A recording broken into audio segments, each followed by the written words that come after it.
우리 지난 시간까지 로마서의 전반부, 로마서 1장부터 11장까지 사실 쉼없이 우리가 달려온 것 같습니다. 이제 로마서의 후반부인 12장부터 16장까지가 남았는데요. 오늘은 로마서의 후반부 살펴보기에 앞서서 잠시 좀 쉬어가는 시간이라고 할까요? 좀 머리도 식힐 겸 아가서의 이 말씀을 중심으로 함께 은혜 가운데 나가길 원합니다. 이 아가서는 지난 2월 달에 제가 시편 1편을 설교하는 중에 아가서에 대해서 크게 두 가지로 아마 제가 여러분들에게 말씀드린 것으로 생각납니다. 첫 번째가 뭐냐 하면 아가서는 오직 신랑은 나만을 바라봐야 하고 나만을 위하여 있어야 하는 존재입니다 라고 고백했던 아직 어린아이 같은 신부가 이제 아가서 6장으로 넘어가면 이제 내가 신랑을 위하여 온전히 있게 되는 존재가 되겠습니다 라고 고백하는 성숙한 신부로 거듭나는 그런 내용을 보여주고 있다는 거예요. 한마디로 아가서는 어린 신부가 어떻게 성숙한 신부로 거듭나느냐 이걸 보여주고 있는 것이 아가서다라고 하는 것이죠. 이것은 곧 나 중심의 신앙생활을 하고 있던 성도가 하나님의 중심의 신앙생활로 성숙해가는 그런 과정을 보여주고 있는 것이 아가서다 이렇게 또한 말씀할 수 있다고 하는 겁니다. 두 번째는 신랑이 신부에게 처음 나와 함께 들러 가자라고 그의 손을 이끌지요. 그때 신부는 신랑의 손을 뿌리치고 들러 가기를 거부합니다. 그러나 이제 시간이 지나면서 나중에는 그 신랑의 손을 뿌리치고 들러가기를 거부했던 이 신부가 어디로부터 나오냐 하면 신랑과 함께 들러부터 나오는 장면을 소개하고 있더라고요. 이것은 곧 예수께서 십자가 지기를 거부했던 미성숙한 성도가 이제 신앙이 녹익어가면서 겸손과 섬김, 나눔과 순종, 충성과 열정 뭐 이런 등등의 자기 십자가를 온전히 지면서 주님을 따르겠다라고 하는 성숙한 신앙의 모습으로 변화되는 이런 것을 보여주고 있는 것이 뭐라고요? 그게 바로 아가서라고 하는 겁니다. 그래서 오늘은 이런 지난 어떤 시간에 우리가 아가서의 말씀을 그 중심으로 몇 가지 덧붙여서 오늘은 그래서 참 신부, 참 성도가 누군가 라고 하는 제목으로 잠시 함께 또 은혜를 나누고자 합니다. 아가서라고 했을 때 아가라고 하는 뜻은요 아름다운 노래 내지는 뭐 우아한 노래 우리말 속에서는 아가서 되어 있습니다만은 그걸 히브리적으로 풀면 노래 중에 노래 뭐 이렇게 이제 기록되어 있습니다. 아가서의 두 가지의 해석의 방법이 있습니다. 첫 번째는 자연적인 해석인데요. 자연적인 해석이라고 하는 것은 아가서를 보면서 그냥 자연적으로 느껴지는 그걸 그냥 그대로 받아들이는 겁니다. 곧 이 자연적인 해석의 핵심이 뭐냐 하면 그 솔로몬과 술람미 여인 이 둘 사이에 남녀 간의 사랑을 노래하는 것이다. 이렇게 단순한 남녀 간의 사랑의 노래적 관점으로만 아가서를 해석하는 거예요. 그래서 아가서를 통해서 교회가 무슨 교훈을 얻을 수 있다는 겁니까? 가정사 속에서 부부의 모델이 어떻게 살아가야 할 것인가, 또 결혼 전에 남녀 간의 사랑을 나누는 입장 속에서 연인 사이에 어떤 관계가 성경이 요구하는 바른 관계라고 말하고 있는가, 그걸 어디에서 해답을 찾아볼 수 있다고요? 아가서에서 찾아볼 수 있다. 이런 관점으로 아가서를 보는 해석이 있습니다. 두 번째 해석은요, 모형론적 해석입니다. 단순히 아가서는 남녀 간의 사랑을 얘기하는 것이 아니고 말 그대로 모형적으로 곧 아브라함과 하나님, 하나님과 이스라엘, 신약으로 넘어오면요 예수님과 교회, 예수님과 성도된 관계를 얘기하고 있는 것이 그게 뭐다? 그게 바로 아가서다. 이렇게 해석하는 두 가지 방법이 있습니다. 지금까지 교회에서는 전통적인 해석은 바로 두 번째 모형적 해석을 취했죠. 바로 아가서는 예수님과 교회, 예수님과 성도의 관계를 제시하고 있는 것이다, 이렇게 얘기했습니다. 저 또한 오늘 우리 아가서를 함께 보면서 두 번째 전통적인 해석의 그 기반 위에 아가서의 내용들을 함께 살펴보고자 합니다. 아가서의 저자는 우리가 잘 아는 것처럼 솔로몬입니다. 아가서 6장에 보면 솔로몬이 왕비와 후궁이 140명이다 이렇게 기록되어 있습니다. 그러나 열왕기상 11장에 보면 왕비와 후궁이 무려 1000명에 달한다 이렇게 기록되어 있거든요. 그러니까 열왕기상 11장에서의 이 1000명은 아마 솔로몬 집권 후반기에 모습을 이제 보여주고 있다면 그 왕비와 후궁이 140명은 뭐 1000명에 비하면 숫자가 작은 것 아닙니까? 그래서 아마 그 솔로몬의 집권 초기에 아마 아가서가 기록되지 않았겠나. 그 연도로 보면 이때가 한 주전 900년 경으로 그렇게 이제 이야기들을 하고 있습니다.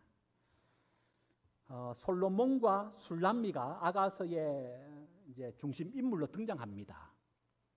솔로몬과 술람미, 술람미와 솔로몬. 여러분 이름이 좀 비슷한 것 같지 않나요? 왜냐하면 이 솔로몬과 술람미 모두가 샬롬이라고 하는 평강, 평화라고 하는 동일한 의미의 뜻을 가지고 있더라고요. 솔로몬은 샬롬의 남성형으로, 술람미는 샬롬의 여성형으로 표현하고 있는 겁니다. 특별히 우리는 이 이름의 뜻을 통하여 한 가지 중요한 영적 교훈을 또 하나 얻을 수 있습니다. 여러분, 오늘 제가 말씀의 제목을 참된 신부, 참된 성도라고 붙였습니다. 누가 참된 신부고 누가 참된 성도라고 말하고 있다는 겁니까? 그 사람은 다른 사람이 아니라 이 땅에 온전한 샬롬의 평강의 왕으로 오신 예수 그리스도를 통하여 이 땅 속에서 살아가는 모든 하나님의 백성들이 그 예수님의 평강과 평화를 온전히 누리며 사는 그 사람이 누구라고요? 진정한 신랑 되신 예수님의 신부요 온전한 성도다라고 하는 말씀이라고 하는 겁니다. 여러분 그래서 한번 따라 하십시다. 편안함이 아니라 평안입니다. 마스크를 끼고 말씀하셔서 잘 안 들리는데 여러분 마음속으로 크게 한번 말씀을 따라해 주세요. 편안함이 아니라 평안입니다. 재미가 아니라 기쁨입니다. 제가 이것은 수없이 여러분들에게 말씀드린 것 같습니다. 편안함이 아니라 평안입니다. 재미가 아니라 기쁨입니다. 지금 세상 사람들은 뭘 쫓아갑니까? 편안함이나 재미를 쫓아가는 것 같이 보여집니다. 그러나 예수 그리스도의 참된 신부된 우리는 뭘 쫓아야 합니까? 세상 사람들이 쫓아가는 이런 편안함이나 재미가 아니라 우리는 오직 예수 그리스도를 통하여서만 주어질 수 얻을 수 있는 평안과 기쁨만을 쫓는 그런 성숙된 신부요 성도가 되어야 될 줄로 믿습니다. 특별히 여러분 이 아가서는 구약의 분류에 따르면 시가서에 해당됩니다. 시가서가 5건이죠. 욥기, 시편, 잠언, 전도서, 그 다음이 아가서입니다. 저는 이 시가서의 배열의 순서, 욥기, 시편, 잠언, 전도, 아가라고 하는 시가서의 배열도 그냥 배열하다 보니까 우연찮게 이렇게 배열되었다고 생각하지 않습니다.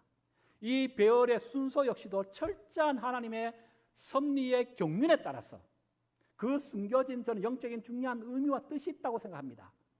그렇다면 한번 생각해 보십시다. 아가서는 전도서 뒤에 기록되고 있습니다. 전도서가 말하고 있는 핵심 내용이 뭐죠? 헛되고 헛되고 헛되니 모든 것이 헛되다라고 하는 것이 이 전도서의 핵심 내용 아닌가요? 그리고 그 다음 기록하고 있는 것이 아가서입니다. 아가서의 중심 주제가 있다면 오늘 말씀의 제목처럼 누가 참된 신부냐, 누가 참된 성도냐라고 얘기할 수 있어요. 그렇다면 여러분 두 가지를 한번 연결시켜 보십시다. 누가 참된 신부요, 누가 참된 성도라는 겁니까? 앞에 전도서와 바로 뒤이어서 아가서가 기록되어졌다라고 하는 관점으로 해석해 본다면 전도서의 핵심이 뭐라고요? 헛되고 헛되고 헛되니 모든 것이 헛되도다. 하나님 없는 이 세상의 모든 부귀, 하나님 없는 모든 영광, 하나님 없는 나의 자랑들, 예수님 없는 세상의 모든 성공들, 이런 해 아래 예수님 없이 행하는 인간의 모든 노력과 그 결과물들이 오직 헛되다 라고 하는 이 위대한 사실을 아는 그 자가 누구라고요? 예수님의 참된 신부요, 참된 성도인 줄로 믿습니다. 그 사람은 오늘 본문으로 들어가십시다. 2절에 내게 입맞추기를 원한다 이렇게 시작하는데요. 지금 우리 개정판 성경 속에서는 아가서가 지금 솔로몬 남자가 얘기하는 것인지 술람미 여인이라고 여자가 얘기하는 것인지 사실 구분하기가 쉽지가 않아요. 그런데 표준세대 번역이나 쉬운 성경에 보면 말하는 하자를 갈로 안에 미리 기록하고 있습니다. 그래서 1장 2절에 시작을 누가 하냐면 솔로몬이 이 얘기를 하고 있는 것이 아니라 여인이라고 기록하고 있습니다. 그렇다면 2절은 누가 여인된 누가 얘기하고 있다고요? 술람미 여인이 바로 연인된 남편 될, 아직은 결혼하지 않았거든요. 4장 넘어가야 이제 결혼하기 때문에. 그러니까 사랑하는 남자인 솔로몬에게 고백하는 고백으로부터 아가서가 시작되고 있는 것을 우리 발견합니다. 이 술람미 여인이 솔로몬에게 어떻게 사랑의 고백을 속삭입니까? 내게 입맞추기를 원한다라고 얘기하고 있습니다. 이걸 쉬운 성경에 보니까 감미로운 당신과 입맞춤을 원해요 라고 번역하고 있었습니다. 여러분, 이렇게 고백하는 여인이 누굽니까? 술람미 여인에 대해서요, 오늘 1장 7절에 보면 내 마음으로 사랑하는 자야 네가 양치는 곳에서, 그러니까 이 술람미 여인은 지금 뭘 하고 있다고요? 양치는 여인이라는 것을 우리는 발견할 수 있어요. 나아가서 그의 어떤 외모도 우리가 발견할 수 있는데요. 1장 6절에 보니까 네가 햇볕에 쬐어서 거무스름할지라도 이렇게 되어 있습니다. 그러니까 들녘에서 양을 치다 보니까 그냥 그 뜨거운 태양볕을 한 몸에 받는 것 아닙니까? 그러니까 지금 이 여인의 피부가 햇볕에 쬐어서 거무스름하다는 거예요. 얼굴이 검다고 지금 표현하고 있습니다. 여러분, 그러니까 이 여인은 지금 소위 양을 치는 시골 출신의 여인이고 얼굴도 이제 햇볕에 많이 걸려서 이제 검은, 누구 하나 이 여인을 관심을 가지거나 눈길을 하나 주지 아니한 그런 여인에 불과하다는 거예요. 그런데 솔로몬이 이 여인을 첫 보는 순간 반한 겁니다. 모형농적 해석으로 해석해 보면 솔로몬은 누굴 얘기합니까? 예수님이시죠. 술람미 여인은요, 우리 아닙니까? 예수님이 우리를 어떻게 보고 계시다고요? 내세울 것 없고 자랑할 것 없고 그저 볼품 없는 제2의 구릉토기에서 영원히 멸망당하여 심판으로 죽을 수밖에 없는 우리를 일방적으로 찾아오셔서 당신의 사랑으로 보듬으시고 안으시고, 그런 우리임에도 불구하고 주님께서 우리에게 당신의 한없는 사랑의 눈길로 눈 봐주시는 그분이 누구시라고요? 그분이 바로 우리가 믿고 고백하는 예수 그리스도인 줄 믿습니다. 즉 그걸 아가서가 우리에게 보여주고 있는 거예요. 그럼 다시 여러분, 이런 술람미 여인의 입장 속에서는 얼마나 필요하고 또 소망하고 소원하고 바라보고 또 요구해야 될 상황들이 얼마나 많겠습니까? 여러분, 만약에 술람미 여인이라면 무엇을 요구하겠습니까? 술람미 여인이 먼저 사랑한 것 같지 않아요. 이 아가서 전체 내용을 보면. 여러분, 자기를 사랑하는 대상이 누굽니까? 솔로몬하고도 뒤에 뭐가 붙어요? 왕입니다. 일국의 왕입니다. 가난한 양을 치는 가정에서 자라난 그런 여인의 소원 정도라면 뭐 10,000가지 1,000가지라도 얼마든지 들을 수 있는 그 요구를 채우고도 남을 만한 그 자가 누구라고요? 솔로몬이었다고요. 여러분이 만약에 술람미 여인의 입장으로 되어 간다면 여러분은 뭘 요구하실랍니까? 뭐니 해도 뭐니라고 돈을 요구하실랍니까? 아니면 넓은 집 넓은 차, 빨리 나를 이곳 산골에서 시골에서 벗어나게 해주세요. 이걸 요구하실랍니까? 아마 우리 가운데 수많은 요구사항들이 아마 많이 있을 거라 봅니다. 그런데 술람미 여인은요, 이 모든 것을 뒤로 한 채 오직 그가 신랑 연인에게 요구한 것은 한 가지뿐이었다고 하는 겁니다. 그게 뭐라고요? 나에게 입맞춰 주세요. 성경에 보면 3가지의 입맞춤이 있습니다. 첫 번째가 친구와 친구 사이의 입맞춤인데요. 이것은 뺨에 하는 입맞춤입니다. 우정을 상징합니다. 두 번째 입맞춤이 있습니다. 종과 주인의 입맞춤이 있습니다. 이것은 종이 주인 앞에 납작 엎드려서 주인의 오른손 등이나 주인의 발등 위에다가 입맞춤하는 그 입맞춤입니다. 이 입맞춤의 의미는 순종과 복종입니다. 그리고 사랑하는 신랑과 신부의 입맞춤이 있습니다. 이것은 입술이 하는 입맞춤입니다. 사랑을 의미합니다.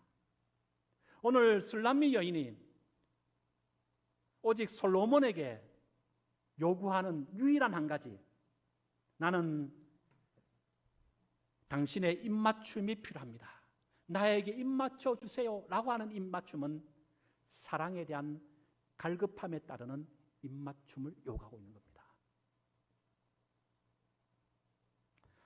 여러분 2절 그래서 계속 보십시다. 내게 입맞추기를 원하니 내 사랑이 뭐보다 낫다고요? 포도주보다 낫다라고 되어 있습니다. 시편 104편 5절에 보니까 사람의 마음을 기쁘게 하는 것, 그게 바로 포도주라고 정의를 내리고 있습니다.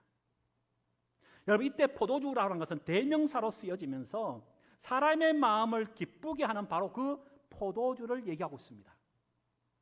그렇다면 우리의 마음을 충만하게 기쁨을 주고 우리에게 끊임없는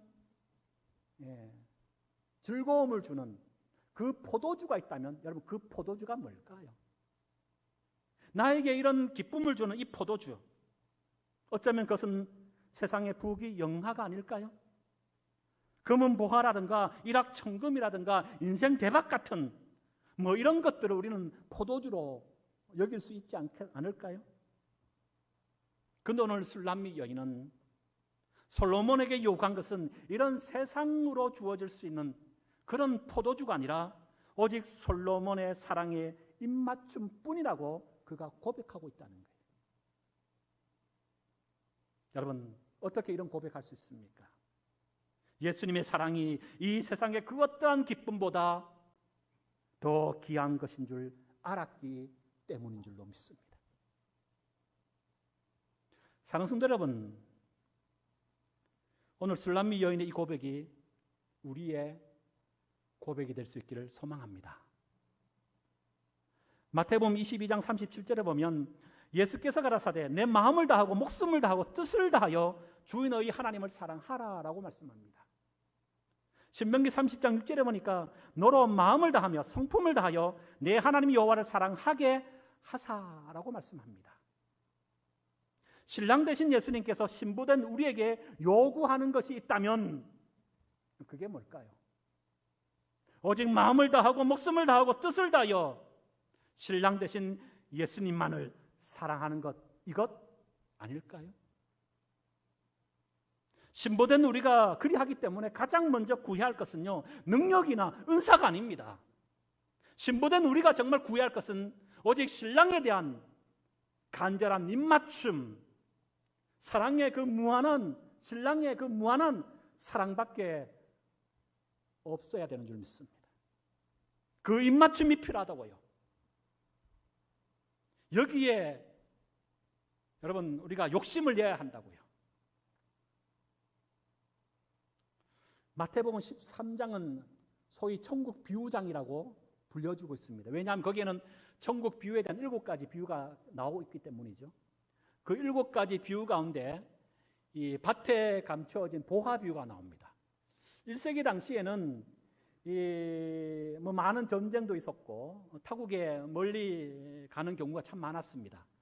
그러다 보니까 돈 많은 부자들은 뭐 지금처럼 은행이 있거나 금고가 있어서 어디 자신의 재산을 뭐 감춰놓을 만한 마땅한 곳은 없었습니다. 그래서 흔히들 자신의 소유된 밭에다가 몰래 그 재산을 금은 부하들을 감추고 떠나는 거예요. 예를 들면 이 사람이 이제 전쟁이 나서 이제 징병이 되어 갔습니다. 살아오면 괜찮았는데 전쟁에서만 죽고만 겁니다. 그러면 이 땅은 과연 누구 땅이 됩니까? 그의 자녀들에게 유산으로 남겨지겠죠. 자녀들은 돌아가신 아버지가 이 땅에다가 금은 보화를 숨겨놨다는 사실을 모르는 거예요. 그 소장농을 불러갖고 돈을 주면서 이 밭을 갈도록 합니다. 밭을 갈던 농부가 쟁기에 뭔가 떠그덕하고 걸리는 소리를 듣는 겁니다. 그리고 파봤더니 거기에 항아리 같은 것이 있는데 거기에 금은 부화가 들어있는 겁니다. 그때 이 농부가 어떻게 했다고요? 자신의 모든 전 재산을 다 팔아서 무엇을 샀다는 겁니까? 이 밭을 샀다는 거예요. 왜요? 밭에 감춰진 보화를 얻기 위하여. 이건 하나님의 나라에 대한 비유라고 말씀드렸습니다. 그럼 하나님의 나라가 어떤 곳이라고요? 이 세상의 모든 것을 아까워하지 않을 만큼 훨씬 더 세상 것 다 주고도 아깝지 않을 만한 그런 가치가 있는 것이 뭐라고요? 그것이 바로 하나님의 나라라고 하는 거예요. 내 것을 다 포기하고라도 반드시 얻어야 할 것이 있다면 그게 뭐라고요? 그게 하나님의 나라라고요. 그러니까 여러분, 누가 이 밭을 살 수 있습니까? 누가 자신의 전 재산을 다 팔 수 있습니까? 밭에 감춰진 보화의 그 가치를 오직 아는 자만이 그렇게 행할 수 있다고 하는 거예요.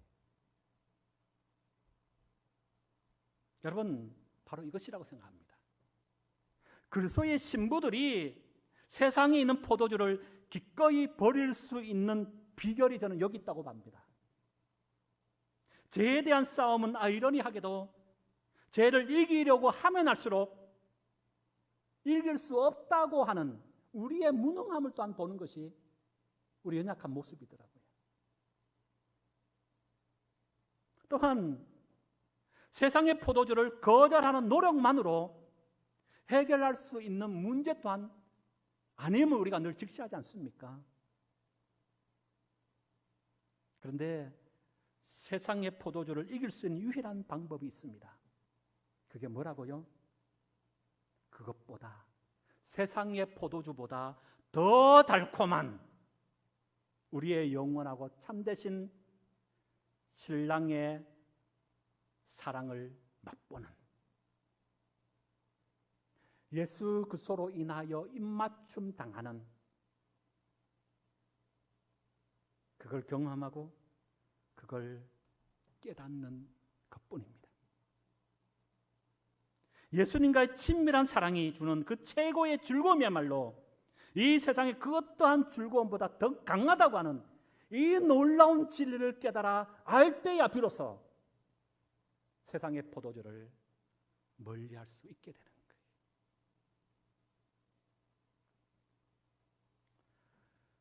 오늘 말씀은 조금 빨리 마치겠습니다.